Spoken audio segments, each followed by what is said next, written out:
prevent some of the mistakes that we made in general meat industry in the United States?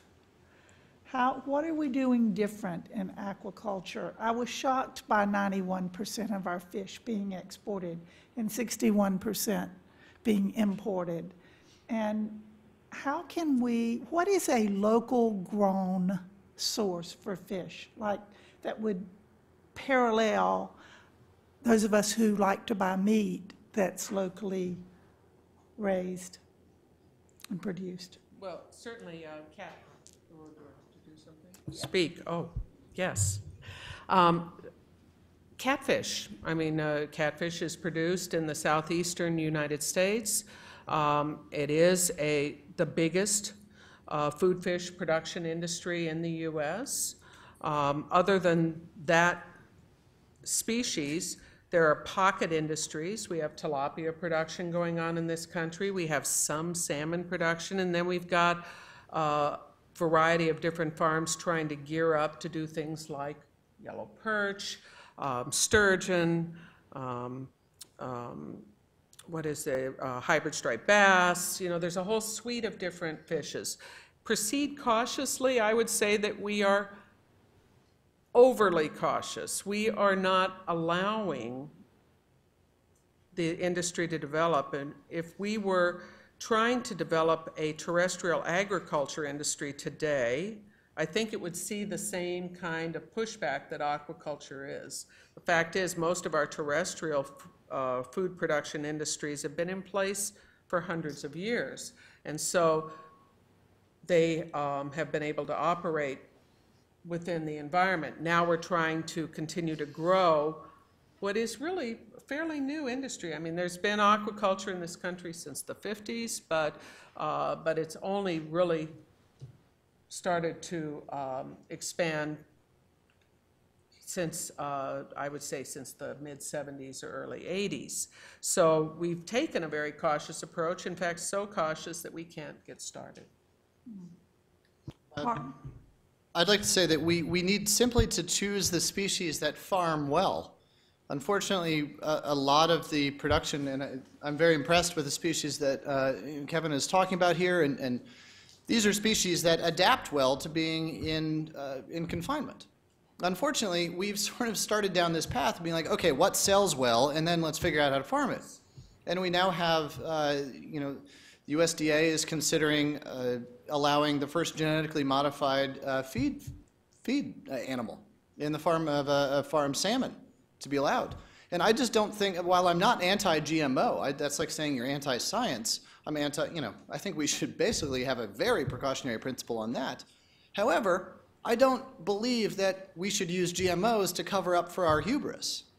And that's what this is. If there's issues with farming salmon, well, maybe the issue is our demand for farmed salmon. So the solution is then not to change the nature of nature. There are species, catfish, sturgeon, boccaccio, that really do very well. Farm-raised oysters, mussels, and clams are about the most perfect food human beings have yet stumbled upon. They're actually restorative in nature, and they're healthy. They provide ecosystem services that we desperately need. And so we really need to look to align demand with what really should be farmed. No, in fact, I would completely agree with that. When we are, as aquaculture scientists, working on developing technologies for new species, there is an emphasis within the funding agencies to first look at where the market demand is, and then that's the research that they want to fund. Okay, we have some questions from the audience. Yeah, this was a very interesting session. Chris Porche from CDC. But two things I didn't quite catch, although I think Barton touched on it quite a bit. We talked earlier about climate change, about sustainability, about ecological services under these conditions, and yet I didn't hear a discussion about, should I be eating Dungeness crab in Atlanta that's live, delivered to Atlanta, or should I not? The sustainability of that is virtually zero. And so how do we get past that? The other thing that concerns me in the discussion we've just had Um, if you know anything about environmental work in the United States in a broad sense and looking at health issues, CAFOs are a concern in the United States. Concentrated animal feeding operations are clearly a concern. And what you're talking about with some of these systems are concentrated animal feeding operations. And we haven't got a good handle on those. They're classic examples. The manure put out by pigs in North Carolina exceeds everything done by humans in North Carolina. Human manure goes through sewage systems and is treated. Pork manure, hog manure is not treated nearly as well. And so there's some issues there on sustainability and ecological services that have not been worked out. So it concerns me here, and I'd like your thoughts on that. The answer to the first question, then I'll leave it to people far more expert than I on the second, is that we have built-in taboos and preferences, much of which is derived and driven by the chef community. We have a very severe taboo against frozen seafood, which was rightfully earned by people that, you know, if you couldn't sell the seafood by Friday, fish on Fridays, you freeze it on Saturdays. And it was a measure to prevent it from that final step of spoilage. And so frozen seafood really wasn't that good. Now flash freezing technology has advanced to the point where there's no cellular damage.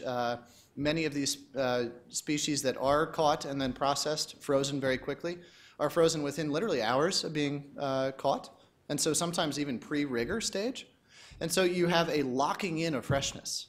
And you have it's estimated to be about 1/8 of the carbon footprint for frozen seafood that can come down from Alaska or Peru, from wherever, via barge, get sent by train.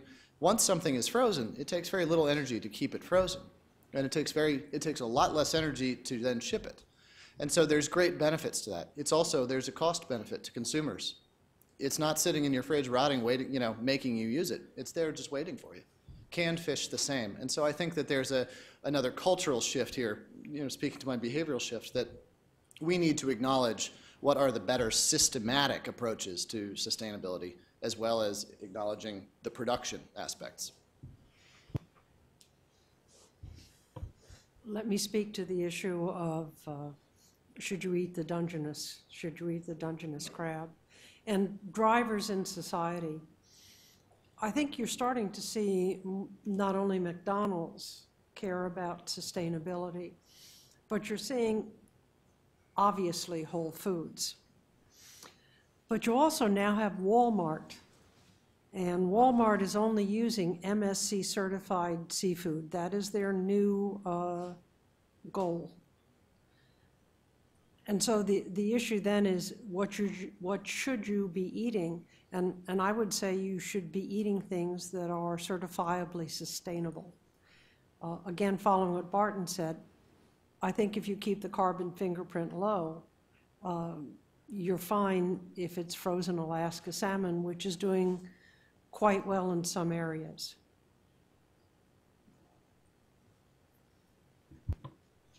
And then I guess I'll speak to the high volume production systems. And the key to that is that you have got to be able to support not only the production system, but also the cleanup system associated with it. And that will mean that that food is going to cost more. If we're not going to put that pollution back into the environment, just as the hog industry in North Carolina now has to filter their waste that's coming off of their systems, and I don't know to what degree, certainly not to the degree that we would demand of aquaculture if we're going to let it exist, but we are going to have to incorporate that into the system, and we're going to have to figure out ways to utilize those products. Everything from using the solid waste coming off a system for fuel production to using it for fertilizer. So there's a variety of different things you can use those products for. And that's the direction that we've got to move, is developing that technology and perfecting it. I am concerned, though, about the certification programs because U.S. production currently exceeds the regulations substantially, and there's a cost associated with that. So we already have a high production cost, and then if we add in the cost of the certification programs, it makes it almost impossible for the farmers to be able to sell that product and still make money. And so there is a disconnect there, and I worry sometimes because there are many certification programs, and the consumer is not well educated about it.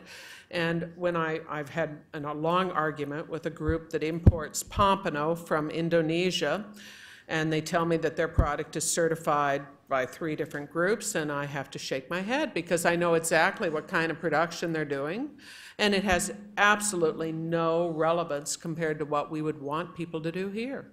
And so it looks good and can sell it for the same price, you know, then people will go for it. Okay, Lynn?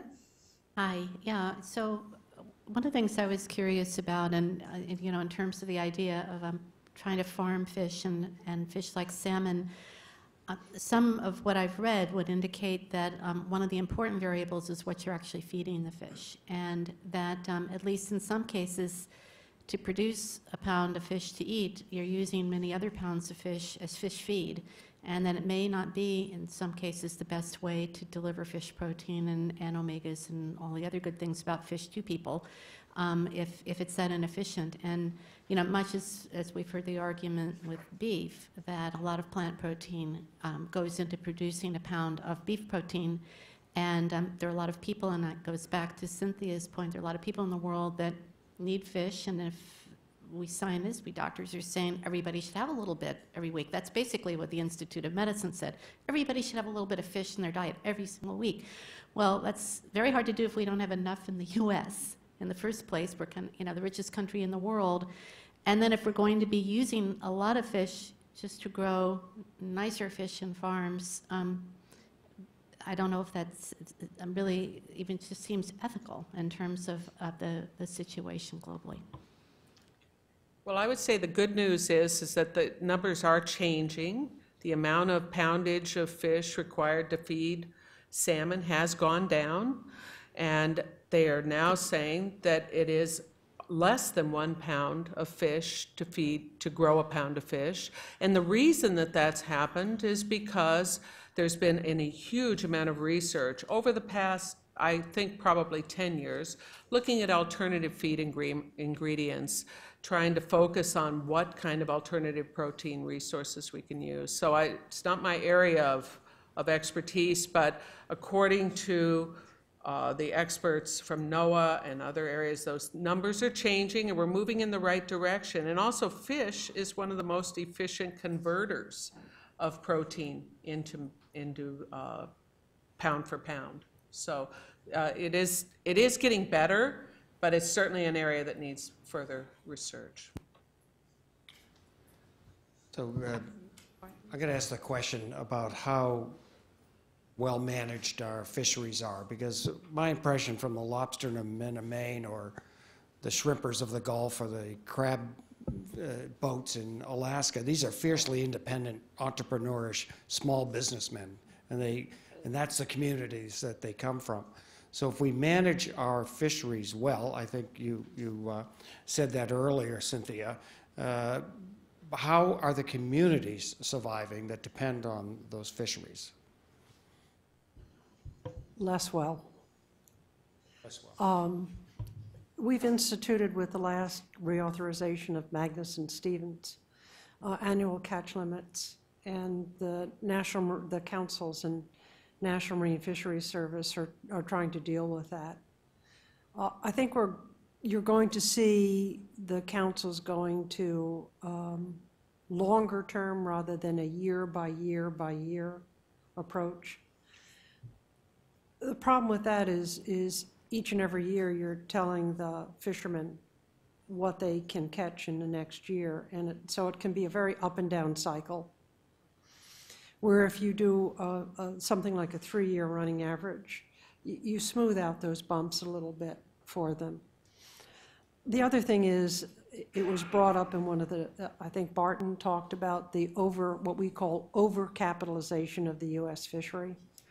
That goes back to when the EEZ was extended to 200 miles. What happened is the economics were such that a lot of people entered the fishery because of straight-line depreciation on their vessels, and the capitalization fund, which gave loans at 4% interest when interests were running 12%. There's a variety of economic incentives that built the U.S. fleet too large. And so you had a lot of people a lot of boats in the fisheries, and because you have only a certain number of fish take each year that you can maintain sustainably, you're dividing it in an unsustainable way for the fishermen. So you see a lot of fishermen that are part-time now where they used to be full-time before, or boats sitting idle, which is a terrible use of capital for part of the year. One of the things that fisheries scientists and fisheries economists were suggesting was catch shares. And Congress for a while stopped the exploration of catch shares as a potential way. Catch shares are such that you give people who are fishermen now a share of the stock, and it induces a couple of things. As people go out, you cannot open up that license, so you can bring the fleet down to a really well capitalized fleet for what you have available. Is this too long a question? No, I think this is getting at Yeah, but you can, there are other questions. But so you can bring the fleet down to a sustainable size fleet, and then you can start circulating new licenses and new shares as they come along.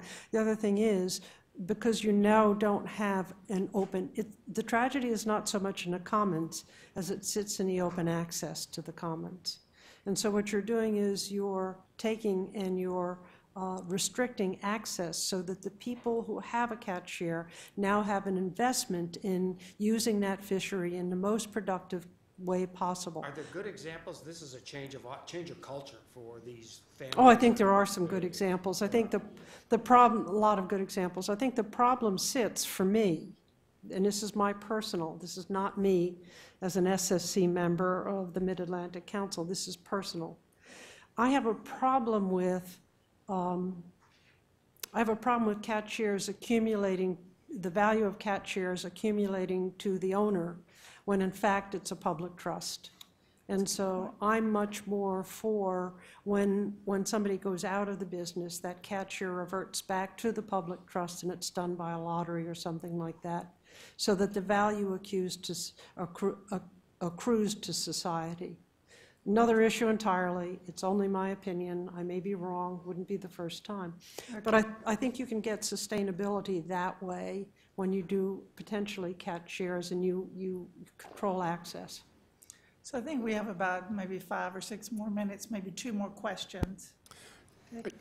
Real quick, my friends who have done lobstering in Maine tell me that they're really doing aquaculture because they take them out of the trap about 5 times before they're big enough to actually harvest. It was said tongue-in-cheek, but I think there's probably some truth to it.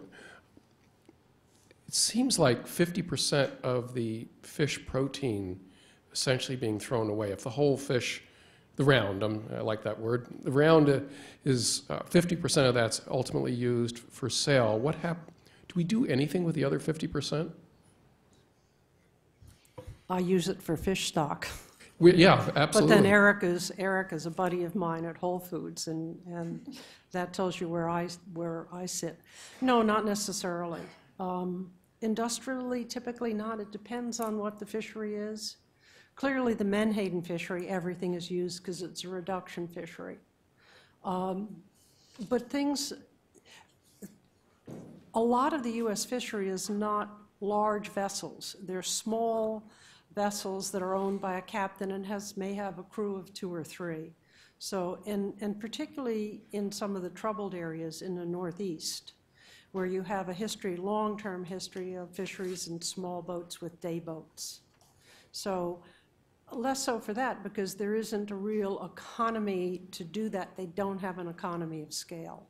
So it very much depends on what fish is being targeted.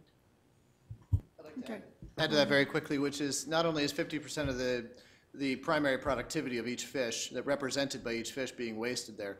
In some cases, like up in Alaska, as Dr. Jones was saying, where they have that economy of scale, there's nutraceutical, pharmaceutical, bioceutical, cosmeceutical applications. However, there is the larger issue of waste, which is that could be argued because there is an economy based on it, but the enchoveta fishery that I mentioned, Menhaden, as Dr. Jones mentioned, that it's a crime for us to knowingly put what we consider waste into the ocean, but it's not a crime, nor do we think about it, to waste what we take out of the ocean. And if we're going to take 15 million metric tons of anchoveta, which are perfectly good eating fish, which everybody here has eaten before, and literally feed them to pigs, chickens, and cows, which I've actually personally never seen go fishing before, I just don't think that's the highest and best use, and that's part of the waste ideology that we need to focus on as well. Good point. And our last question, Paul. Thanks very much. It'll be more of a comment. Paul Sandin, for a member of the roundtable and also from NOAA. First, I want to thank Cindy for the nice plug for NOAA's and the Fishery Management Council's management of fisheries. I think things have come a long way in the last few years, in particular, but in the last decade, really, and since the last reauthorization of Magnuson. We're not there yet, but we've made a lot of progress. And individual fishermen have a lot to complain about, but in aggregate, things are better. On the same topic, though, the aquaculture side, I think it is inescapable, absolutely inescapable, that if we're going to meet protein needs continue to meet seafood protein needs of 1 billion people on this planet, and actually need to meet more than that, we're going to have to rely more and more on aquaculture. The statistics shown here are very clear that aquaculture already is providing a great part of the seafood consumed by Americans, and we don't do nearly enough of that at home. So having spent a few decades of my life working in this arena myself, I do feel strongly about it, and there are plenty of things to throw stones at aquaculture, but no worse than others, and making a lot of progress. And I'll note on this last comment that Dick raised about fish waste, that fish rendering material in many cases is being examined as replacement materials, along with chicken rendering, along with soybean waste, all kinds of stuff to replace animal protein in fish diets. And there's a huge amount of research going on there between in the academic sector, within the aquaculture companies, the food companies, and even sponsored jointly by USDA and NOAA. So I raised that. But one other comment I wanted to make, besides the plugs for these two things, and that is, Barton, I really like the idea of going for what we need, not necessarily what we want. But having spent some decades working in this arena, you also pushed by market forces substantially. And I remember my introduction to tilapia was in the early 1970s, and nobody in their right mind would believe that that would have been a center plate entree in white tablecloth restaurants in America. Now, now there are only two kinds of fish besides catfish that you only get certain places. There are only two kinds of fish that you can rely on getting in seafood restaurants. That's farm salmon and farm tilapia. And yes, we can raise lots and lots of tilapia, but I'm not sure that that would be the choice of many American consumers to fit both what they want, what they need, and some of what they want in terms of a high-quality seafood. So I think you're still going to have some of these market factors that really drive what a producer is allowed to produce, and I'm not quite sure that we're going to get away from those. A one-sentence comment back to that, which is, I think wellness needs to be introduced as much as a driving factor in markets, as much as quality and consumption. So join me in thanking this panel for this wonderful discussion. And we have a break now until 4, so if you have additional questions, they're here for you.